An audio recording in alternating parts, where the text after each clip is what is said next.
Good afternoon, traders, and welcome to another edition of Awesomecallstrading.com on December 2nd, 2019.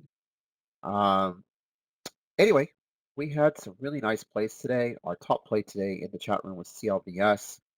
We wanted to short ASLN to $5 today. We wanted to short a Zenny full gap fill on that one. KOD was a pop at the open, and boy, did that run.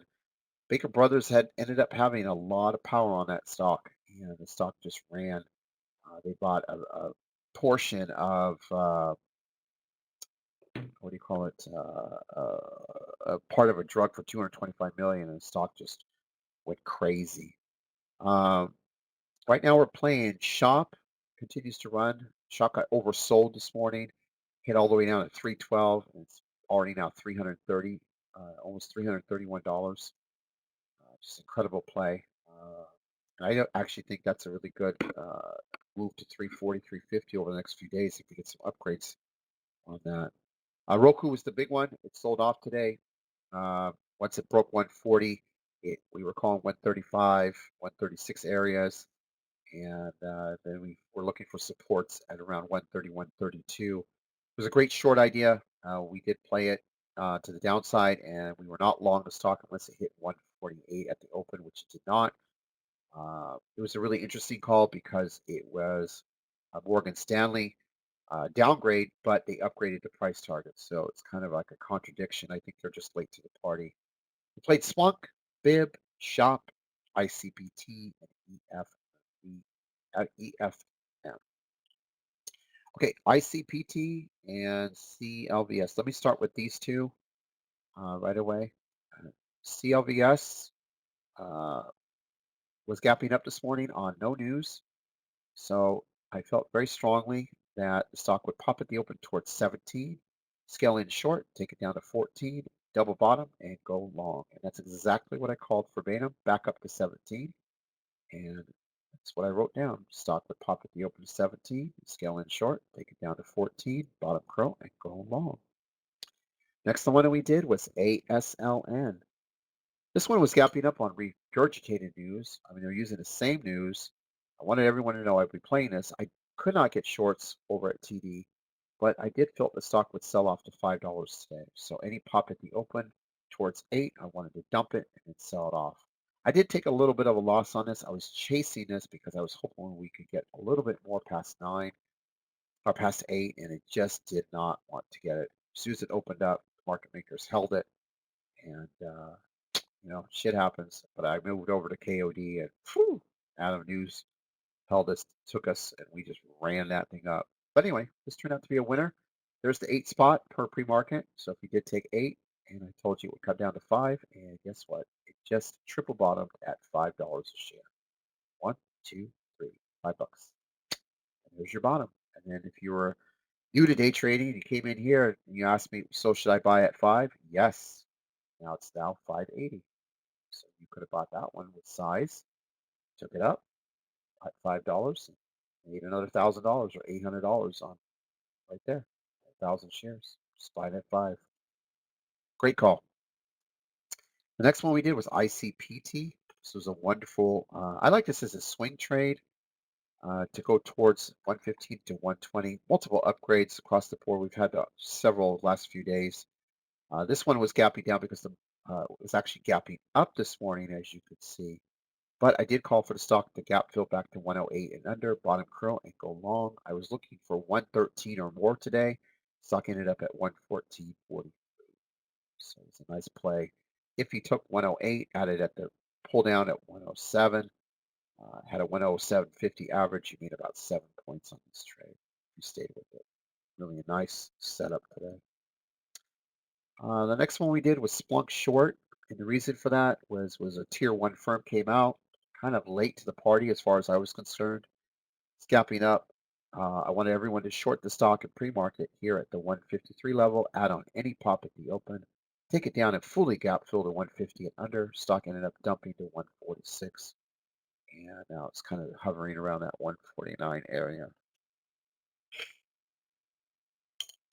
The next one we did, I'm going to give credit on this one to Adam News.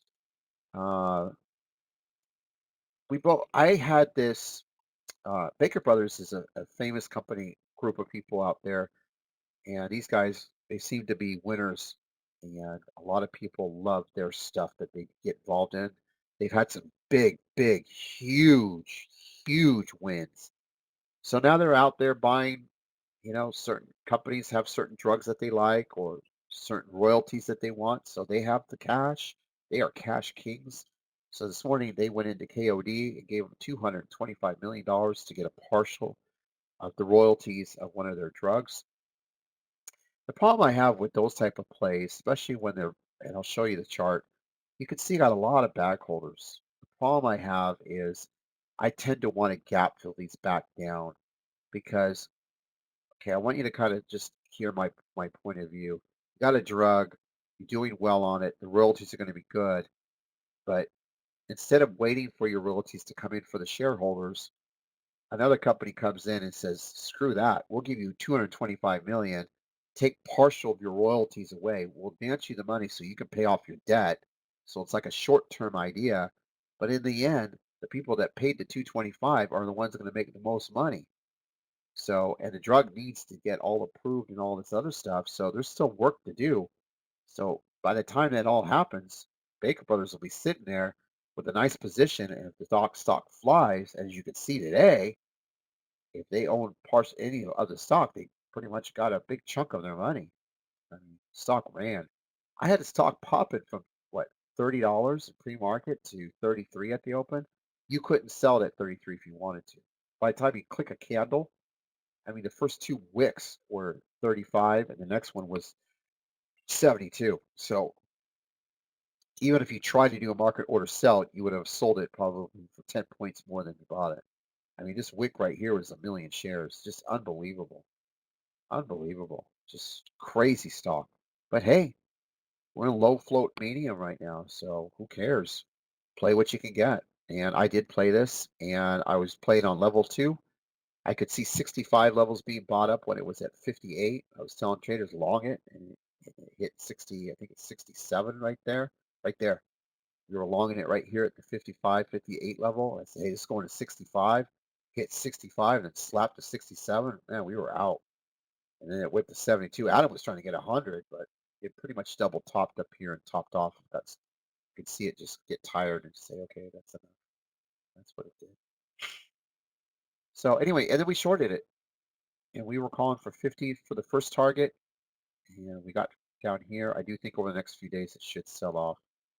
Don't see any reason why it should be up that much. The next one we did was AVAV. This was just a nothing, really basic one-on-one day trade in awesome calls, quick move. Uh, this was gapping up because it had an analyst call into earnings.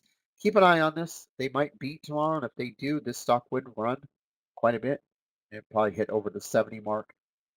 They've got an $81 price target going into earnings for tomorrow, but we'll see how it plays out. For us, we just wanted to short it at 66 per the notes, take it down. We wanted 62.50, and we ended up getting 62.99, and then it kind of just stayed there. Investors want to hold it into earnings at that price, but it was good short for us.